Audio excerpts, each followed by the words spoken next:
Astronomie, astrophysique, cosmologie, astroparticules. Ça se passe là-haut. Salut à toutes et à tous. Des planétologues ont utilisé le télescope Webb pour analyser la composition des anneaux de Saturne, ainsi que 4 de ces petites lunes, que sont Épiméthée, Pandora, Télésto et Palène.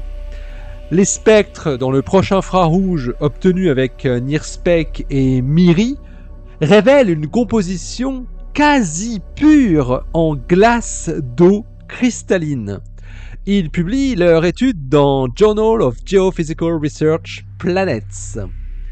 Un large éventail d'observations spectroscopiques avait démontré que les anneaux principaux de Saturne sont composés de glace d'eau très pure et hautement cristalline. Bien qu'il existe des preuves que les anneaux contiennent des quantités variables de matériaux non glacés qui influencent à la fois la luminosité globale des anneaux et la forme de leur spectre aux longueurs d'onde visibles et ultraviolettes, des modélisations détaillées des données infrarouges et radio, effectuées en 2019, avaient indiqué que la plupart des anneaux seraient constitués de plus de 99% de glace d'eau.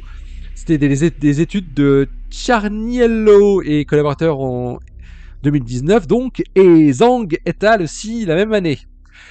Alors que certaines observations de Cassini et son instrument VIMS ont indiqué qu'il pourrait y avoir de faibles traces d'hydrocarbures, environ 3%, dans la plage de longueur d'onde entre 3,4 et 3,6 microns, vue dans l'ensemble des anneaux, des spectres de très bonne qualité de l'anneau B ne contenaient aucune caractéristique spectrale autre que celle de la glace d'eau, entre 1 et 5 microns.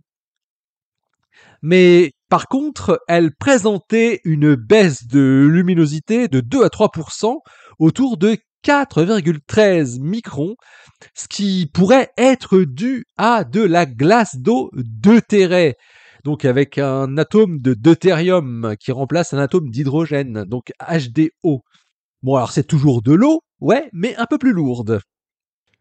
Parallèlement, Cassini a aussi observé les anneaux à des longueurs d'onde comprises entre 7,2 microns et 1 mm. Et ces données ont été utilisées pour contraindre la température du matériau de l'anneau par plusieurs équipes de recherche. Par exemple, Altobelli en 2008, Filaccione et collaborateurs en 2014, Flandes et collaborateurs en 2010, Eichler et al. En 2006 et aussi en 2018. Alors ces estimations de température peuvent être comparées à celles qui sont extraites des observations de Webb afin d'évaluer le processus d'étalonnage actuel du télescope spatial. Les données de Webb et de son instrument MIRI peuvent donc fournir les premières informations détaillées sur les propriétés spectrales des anneaux sur la plage de longueur d'onde où le signal passe de la lumière solaire réfléchie à l'émission principalement thermique des anneaux eux-mêmes. Il faut rappeler que les observations de Cassini des petites lunes avaient déjà révélé que les spectres dans le proche infrarouge étaient également dominés par les caractéristiques de la glace d'eau. Les lunes étudiées dans cette présente étude couvrent une large gamme de tailles. Les rayons effectifs moyens de Épiméthée, Pandora, Télésto et Palène sont respectivement de 58,6 km, 40 km, 12,3 km et 2,23 km pour la plus petite. Bien que tous ces objets soient des sources ponctuelles pour le télescope Webb, les signaux de ces 4 lunes s'étalent sur un facteur de près de 700, parce que le flux observé évolue avec la surface transversale. Alors Matthew Edman de l'université de l'Idaho et ses collaborateurs ont donc choisi d'enregistrer des spectres dans le proche infrarouge des anneaux de Saturne et de ses petites lunes, donc Épiméthée, Pandora, Télésto et Palène. Et ça avec NIRSPEC. Et puis MIRI a été utilisé, lui, pour obtenir les spectres des anneaux de Saturne uniquement. L'instrument NIRSPEC a obtenu des spectres en proche infrarouge des petites lunes, donc entre 0,6 et 5,3 microns. Et ils s'avèrent tous dominés par des bandes d'absorption de la glace d'eau. La forme des bandes spectrales de ces lunes suggère que leur surface contient des mélanges variables de glace cristalline et amorphe, ou bien des quantités variables de contaminants ou de grains de glace submicroniques.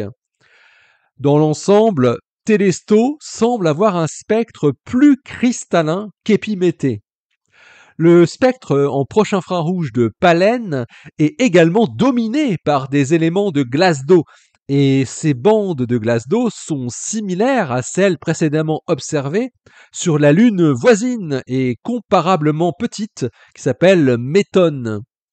Mais la forme de la bande de 2 microns de Pallène suggère que sa glace de surface pourrait être plus amorphe que celle des autres petites lunes observées par Webb, ce qui, selon les chercheurs, peut se produire parce que la surface de Pallène est plus exposée à des doses relativement élevées de rayonnement à haute énergie.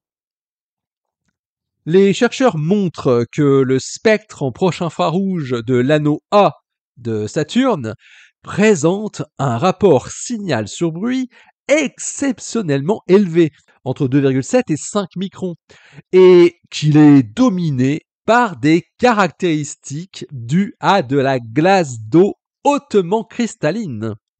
Le spectre confirme également que les anneaux possèdent une absorption profonde de 2 à 3% à 4,13 microns, qui est produite par de la glace d'eau deutérée, la même qui avait été précédemment observée par le spectromètre de Cassini.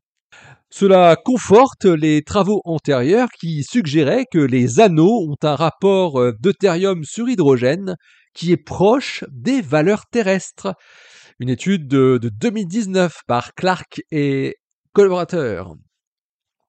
Le spectre en proche infrarouge ne présente aucune caractéristique spectrale claire à 4,26 microns, qui serait due au dioxyde de carbone, ou à 4,7 microns, qui serait due au monoxyde de carbone. Cependant, il pourrait y avoir une caractéristique faible autour de 3,4 microns et qui serait due à des hydrocarbures aliphatiques, selon les planétologues. L'instrument MIRI, utilisé sur les anneaux, a produit des spectres dans l'infrarouge moyen des anneaux, compris entre 4,9 et 27,9 microns, où le signal observé est une combinaison de la lumière solaire réfléchie et de l'émission thermique. Les chercheurs indiquent que cette région présente un fort pic de réflectance centré autour de 9,3 microns, qui peut être attribué, là encore, à de la glace d'eau cristalline.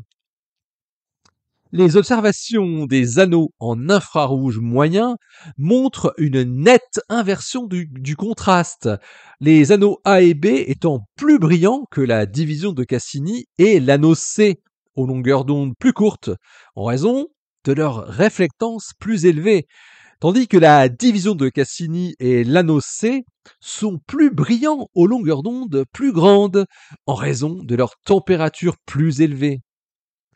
Alors, il se confirme donc que les anneaux de Saturne ont un lien avec ces petites lunes. Et leur point commun, c'est l'eau, dans sa forme solide et plus exactement sous forme cristalline.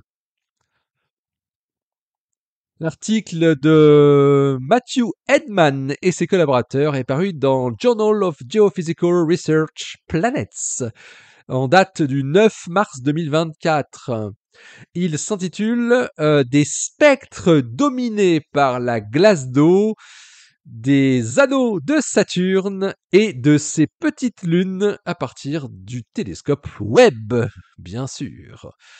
Allez, d'ici la prochaine, portez-vous bien, restez bien les yeux vers le ciel et puis restez bien les pieds sur terre, hein. Allez, salut!